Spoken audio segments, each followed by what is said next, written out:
누구나 성공하는 인생을 살아가기를 원합니다. 누구나가 내게 주어진 인생을 아무렇게나 대충 될 때 될 때나 그렇게 살아가는 사람은 아무도 없을 것입니다.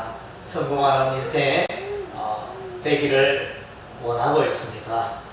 그런데 이제 우리 그리스도인은 성공하는 삶이다 이렇게 표현하기보다는 이제 승리하는 삶으로 표현하는 게 더 성경적일 것 같습니다.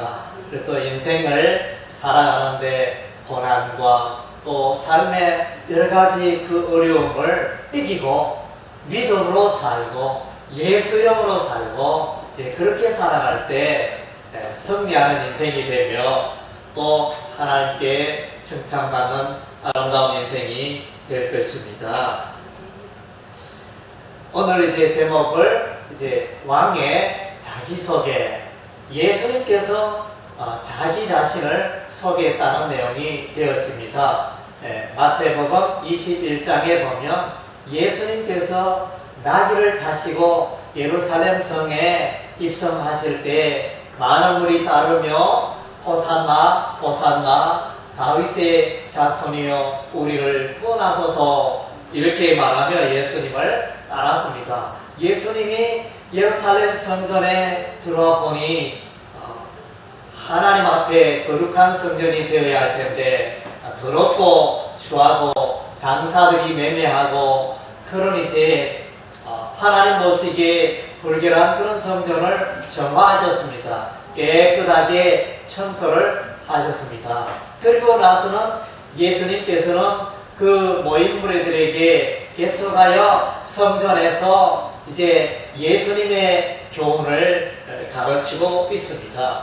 여러 가지 교훈을 말씀하시면서 이제 오늘은 다시 한번 예수님께서 그들에게 묻습니다. 바리새인들을 향해서 말합니다. 그리스도가 누구의 자손이냐? 이런 질문을 던집니다. 다르게 표현하면 그리스도가 누구냐? 이런 질문을 예수님께서 던지셨습니다. 이 질문은 예수님께서 벌써 앞서 마태복음 16장에 보면 제자들에게 던졌죠. 너희들은 나를 누구라 하느냐? 예수님이 제자들에게 물었을 때 베드로는 주는 그리스도시요 살아계신 하나님의 아들입니다. 이렇게 자신의 신앙을 고백을 했던 것입니다. 그래서 이제 오늘 동일하게 바리새인들에게 질문을 했더니 그들이 당신은 다윗의 자손입니다. 이렇게 고백을 하게 되어집니다. 그러나 이 대답은 많이 부족하죠. 많이 부족합니다. 어떻게 보면 예수 그리스도를 너희가 제대로 알지 못하는도다. 그렇게 말씀하시면서 이렇게 해석을 하는 그런 본문이 마태복음 22장 맨 끝부분에 위치를 하고 있습니다. 그래서 오늘 설교 제목이 예수님께서 자기 소개를 하고 있다. 예수님이 자기 자신을 어떻게 소개하고 있을까? 본문의 말씀을 통해서 우리가 돌아보기를 원합니다. 그래서 우리가 인생을 살아가면서 인생에 가장 행복하고 가장 승리하는 인생의 비결은 예수 그리스도를 내가 아는 만큼 예수 그리스도를 믿고 따르는 만큼 내 인생에 축복과 은혜가 쏟아진다는 것입니다. 내 인생이 예수 안에서 예수 그리스도를 알고 예수 그리스도의 지식과 그 은혜를 알아가는 삶에서 내가 자라갈수록 내 인생이 복되고 풍성해진다는 것입니다. 예수님께서는 이제 천국에 관한 비유를 말씀하셨습니다. 어떤 임금, 어떤 왕이 자기의 아들을 위하여 잔치를 아주 성대하게 준비를 했습니다. 그리고 그 왕이 그의 종들을 보냅니다. 동서남북으로 종들을 보내가지고 잔치집으로 초청을 합니다. 잔치집에 오세요. 몇 월 며칠 오시면 푸짐하고 또 이렇게 즐거운 시간 될 수 있을 것입니다. 이렇게 사람들을 막 초대했는데 사람들이 반응이 의외로 신통찮습니다. 대체로 사람들이 실소이다. 나는 바쁩니다. 뭐 이런 이제 이런저런 어떤 사람은 내가 밭에 가야 되고 밭일이 요즘 이렇게 바쁘니까 이렇게 내가 일손을 뗄 수 없습니다. 이렇게 어떤 사람은 내가 사업을 하니까 장사 일이 바쁘니까 문을 열어야 되고 손님들 오니까 안 되겠습니다. 이렇게 말하면서 그래서 이제 많은 사람들이 오지 않았을 때 그리고 이제 그 남은 사람들 중에는 이 왕의 종들을 심부름꾼인 이 종들을 죽이는 살인하는 이건 이제 악한 일을 행하였습니다. 이때 이 왕이 모하여 그의 군대를 보내가지고 살인한 자를 죽이고 그 동네를 불사르고 엄청난 일이 일어났습니다.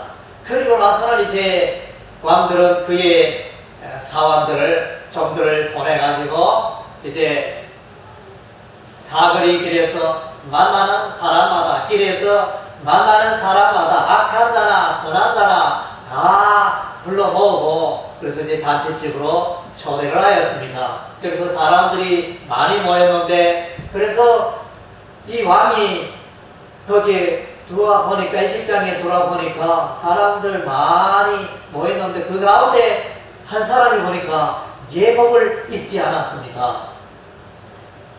그래서 이제 다른 모든 사람들이 뭐 하얀 예복을 입었는지 몰라도 그래서 결혼식장에 들어가려면 들어가기 전에 미리 예복을 나눠주는데 그 예복을 입지 않은 한 사람이 있었습니다. 그래서 그에게 묻습니다. 어찌하여 예복을 입지 아니하였습니까? 이렇게 물으니까 유부문 아무 말이 없어서 그래서 이제 임금이 사원에게 시켜서 이자를 바깥 어두운 데로 끌어내라. 슬피 울며 이를 갈미 있으리라. 그리고 이제 결론적으로 청한 자는 많되 택함을 받은 자는 적다. 이렇게 성경의 비유 마무리되고 있음을 보게 되었습니다. 이 비유를 통하여 우리가 전체적으로 느끼는 것은 이제 왕은 임금은 그 아들의 잔치에 대단한 그 자신감과 프라이드를 가지고 정말로 내가 어떻게 기르고 내가 어떻게 교육시킨 아들인데 이 잔치집에 그래서 많은 사람들을 불러 모으고 그래서 맛있고 좋은 많은 소와 살찐 짐승을 잡아가지고 잔치를 푸짐하게 준비를 해가지고 그래서 왕의 명예를 높이기를 원했습니다. 그래서 이제 왕의 마음은 어찌하든지 많은 사람들을 잔치집으로 모으는 것 이것이 이제 왕의 마음이었습니다. 그래서 이제 오늘날 우리가 전도하는 이유가 바로 여기 있습니다. 우리도 열심히 전도합니다. 예수 그리스도가 우리의 왕이 되시잖아요. 그래서 하늘나라는 이제 잔치집이 되어지죠. 하나님 나라에 많은 사람들을 초대하기 위하여 우리가 이제 부지런히 전도해야 하는 것입니다. 그것은 바로 하나님 아버지의 마음이요 왕 대신 예수 그리스도의 뜻이기 때문에 우리가 싫어도 전도하고 내가 전도 잘 못해도 전도하고 내가 여러모로 다른 사람들보다 나은 게 없어도 전도하고 어쨌든 하나님이 그 전도를 기뻐하기 때문에 우리는 전도에 힘써야 하는 것입니다. 그리고 이제 이 비유는 비슷한 비유가 누가복음 14장에도 등장합니다. 누가복음 14장에는 이제 왕이라 이렇게 표현되지 않고 어떤 사람이 잔치를 베풀었다. 그리고 이제 이 어떤 사람이 그의 종을 보내가지고 잔치집에 사람을 초대하는데 그래서 사람들이 핑계를 합니다. 어떤 사람은 내가 이제 소 5겨리를 샀으니 이 밭에 가서 소가 이렇게 이 겨리가 이게 전기가 제대로 잘 이게 작동이 되는지 시험을 하기 위해 가지고 내가 바쁘다 안 되겠다. 그리고 어떤 사람은 내가 이제 장가 들었으니 안 되겠다. 그래서 이제 이런저런 핑계를 모으고, 그래서 이제 계속하여 사람들을 보내고 그렇게 하는데, 거기에 결론은 강문화에다가 내 집을 채워라, 그런 주제로 끝납니다. 그래서 그 잔치집에 어떤 사람들은 사람들을 모으는데 관심이 많았습니다. 오늘 마태복음 22장의 이 본문도 이제 비슷하게 전반부에는 거의 후반부까지 내용이 보면 사람들을 모으는데, 왕이 사람들을 모으는데 관심이 많습니다. 그런데 이제 마태복음 22장이 누가복음 14장과 다른 것은 이제 거기서 좀 더 나아갑니다. 좀 더 정말론적인 시각으로 나아가게 되어집니다. 그래서 예복 입은 자, 예복 입지 않은 자는 이제 바깥 어둠에 쫓겨나는 이렇게 천국과 지옥의 모습을 말해주고 있는 것입니다. 그래서 여기서 그렇다면 이 예복이 뭐냐, 이 옷이 뭐냐, 사람들이 다양하게 해석하기도 합니다. 그러나 이제 여기에 핵심은 바로 이 예복은 바로 예수 그리스도의 보혈의 옷이요, 예수 그리스도의 옷인 것입니다. 예수 그리스도를 믿는 믿음의 옷인 것입니다. 그래서 예수 그리스도를 통해서만이 우리가 천국 들어갈 수 있잖아요. 그래서 예수님께서 내가 길이요 진리요 생명이니 나로 말미암지 않고는 하나님 아버지께로 올 자가 없느니라. 사도행전 4장 12절 말씀에 천하 인간의 구원받을 만한 다른 이름을 우리에게 주신 일이 없느니라, 이렇게 말씀했지 않습니까? 그래서 예수 그리스도의 보혈, 이것이 없이는 구원받지 못하고 이것 없이는 천국 들어갈 수 없다는 것입니다. 창세기 말씀에, 창세기 2장 말씀인가?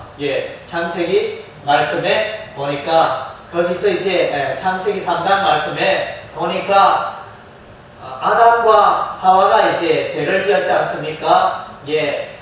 선악을 알게 하는 과일 나무를 안 먹음으로써 이제 죄를 짓게 되어지고 부끄러워서 무화과나무 잎으로 그들의 부끄러움의 몸을 가리게 되는 장면이 나옵니다. 그래서 이제 하나님이 나타나서 하나님께서 아담과 하와를 위하여 가죽옷을 지어 입히잖아요. 그래서 이 가죽옷을 통상 이제 어린 양, 예수 그리스도의 보혈, 예수 그리스도의 십자가 죽음을 의미한다, 이렇게 구속사적으로 해석하기도 합니다. 그래서 어린 양의 옷을 입어야 한다는 것입니다.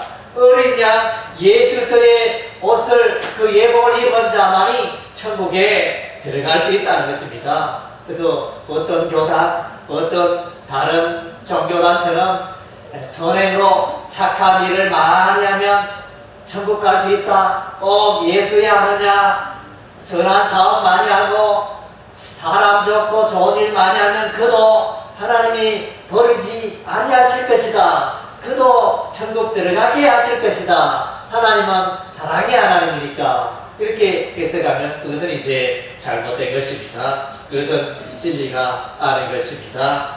그래서 우리 주 예수님의 마음은 사람들이 구원받는 것에 우리 하나님의 마음은 가득하였다는 것입니다. 그래서 우리가 구원받기 위해는 예수님께로 나와야 한다는 것입니다.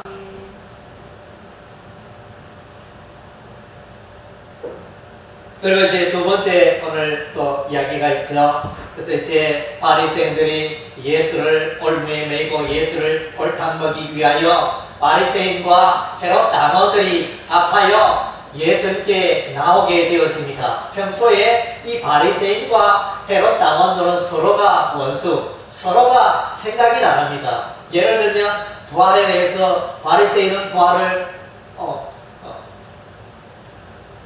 세금에 대해서, 그래서 이제 바리새인은 세금을 내는 것을 반대합니다. 반면에 헤롯 당원들은 로마 치하에 있는데, 그래서 로마의 세금을 바치는 것은 너무도 당연하고 적극적으로 그들의 하수인이 되어서 지지하는 그런 입장이었습니다. 그래서 세금에 대해서는 이 바리새인과 헤롯 당원의 그 의견이 달랐습니다.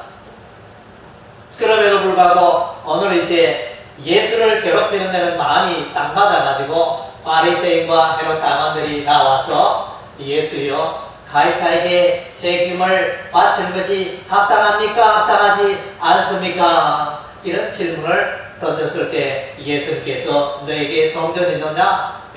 그래서 대단 하나를 가져오니 이 화상과 이 그림과 이 글이 누구의 것이냐? 가이사의 것입니다. 그래서 가이사의 것은 가이사에게, 하나님의 것은 하나님에게 바치라. 이렇게 말씀하셨습니다.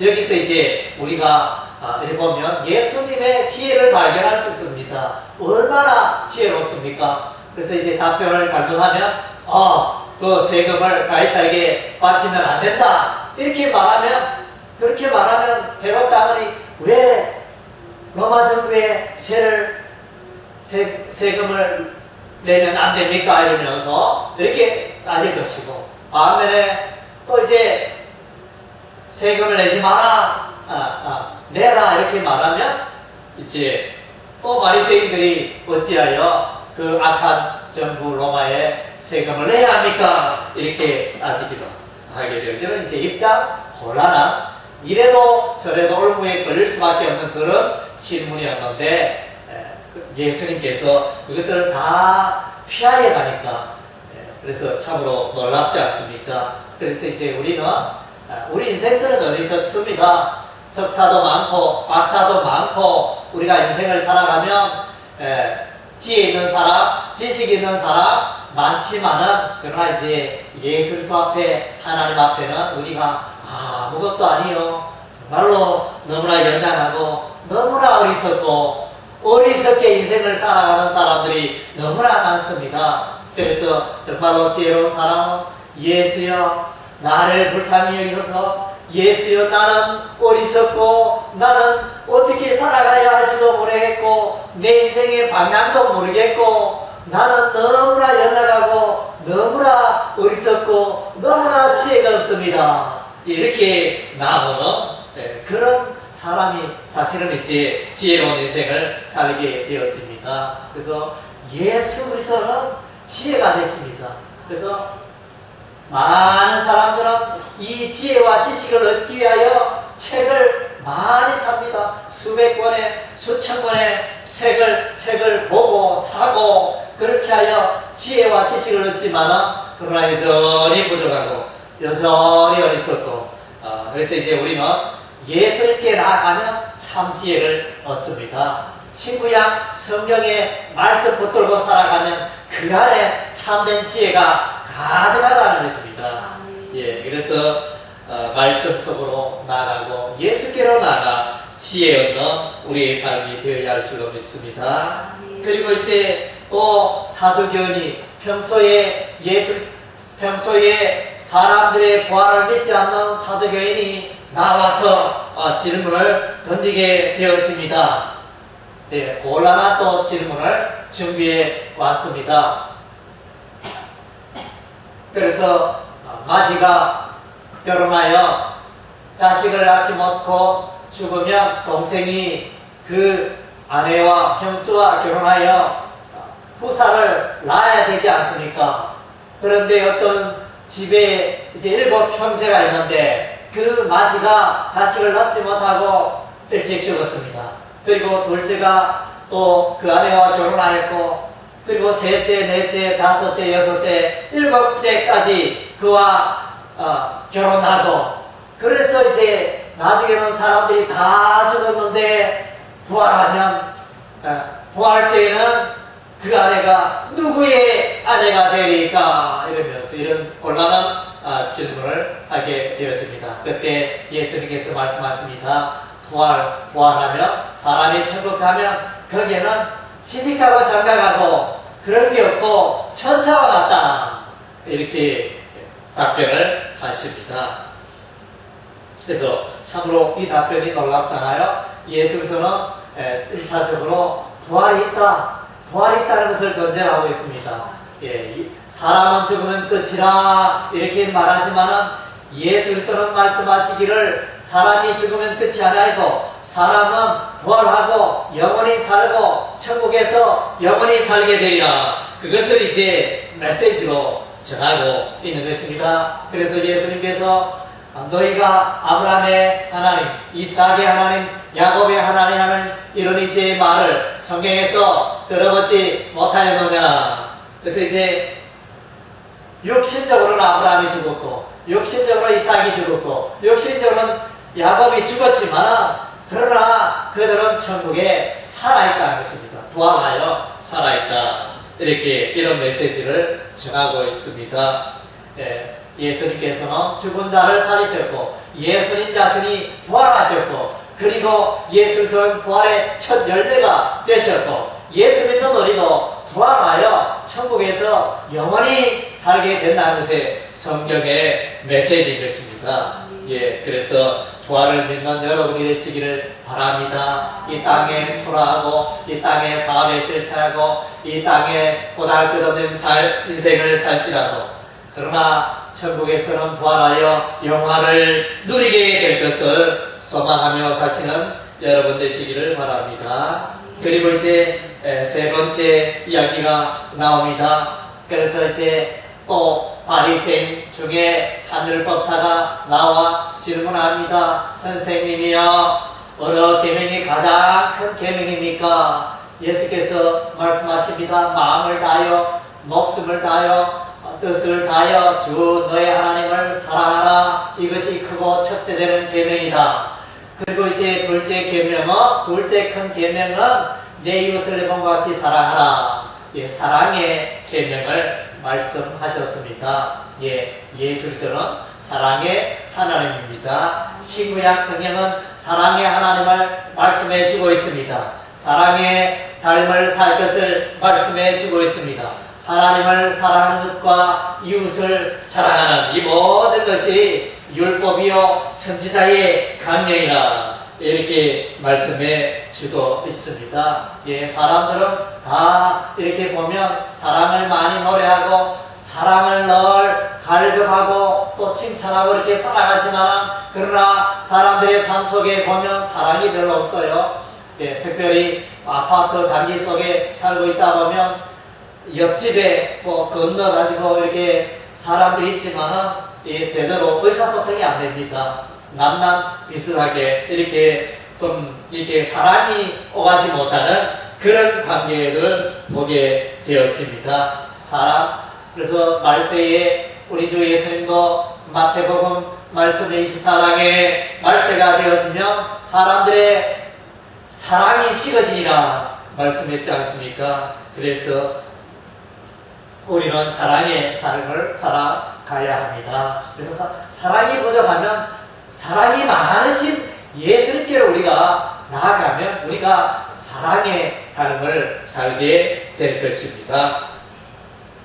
마지막으로 이제 예수님께서 그리스도는 누구의 자손이냐 이렇게 질문을 하게 되었습니다. 그랬더니 그들이 다윗의 자손입니다 이렇게 답변을 하니까 예수님께서 그러면 다윗이 그리스도를 주라 하였는데 주께서 내 주께 이르시되 내가 내 원수를 내 발 아래 두기까지 보좌에 앉아 있으리라 이렇게 말씀해 주셨는데 그래서 이제 다윗이 그리스도를 주라 하였은즉 어찌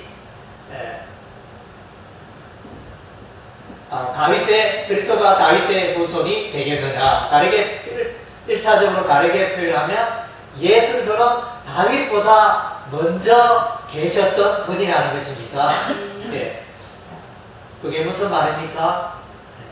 훨씬 다윗보다 예수께서의 탄생은 훨씬 뒤의 일인데 아니 예수님이 말씀하시기를 자기를 소개하기 나는 다윗보다 먼저 있었다. 다윗이 나를 향하여 주라 말했지 않느냐. 그때부터 내가 있었다.